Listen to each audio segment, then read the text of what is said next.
Une méditation tirée du livre Maranatha, Le Seigneur vient d'Ellen White. 5 janvier. L'idée dominante des Écritures. Car je sais que mon Rédempteur est vivant et qu'il demeurera le dernier sur la terre. Job 19, verset 25. Une des vérités les plus solennelles et en même temps des plus glorieuses que la Bible révèle est celle qui annonce la seconde venue de Christ pour achever la grande œuvre de la rédemption.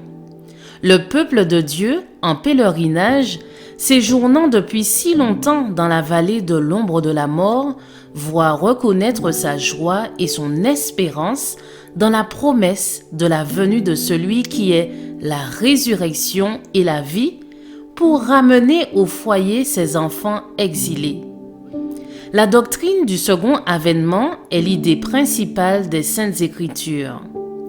Dès le jour où le premier couple s'éloigna d'Éden avec peine, les enfants de la foi ont attendu la venue de celui qui avait été promis et qui devait briser la puissance destructrice de Satan et les réintroduire dans le paradis perdu.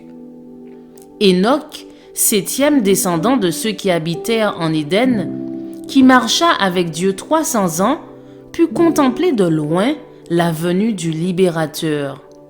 Il dit : « Voici le Seigneur est venu avec ses saintes myriades pour exercer un jugement contre tous et pour faire rendre compte à tous les impies parmi eux de tous les actes d'impiété qu'ils ont commis et de toutes les paroles injurieuses qu'ont proférées contre lui des pécheurs impies. » Jude 14, 15.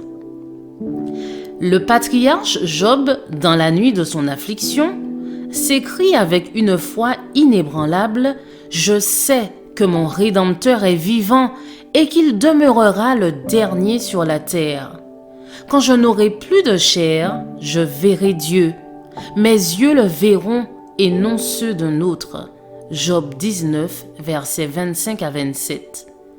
Le Seigneur de toute grâce veut illuminer votre intelligence afin que vous puissiez discerner les choses éternelles et qu'à la lumière de la vérité, vos propres erreurs qui sont nombreuses puissent être vues telles qu'elles sont pour que vous puissiez faire des efforts nécessaires pour les abandonner afin de produire un fruit précieux pour la vie éternelle plutôt que de donner des fruits mauvais et amers. Humiliez votre cœur pauvre, orgueilleux et plein de propre justice devant Dieu. Humiliez-vous très profondément à ses pieds, entièrement brisé dans votre état pécheur. Consacrez-vous à votre préparation.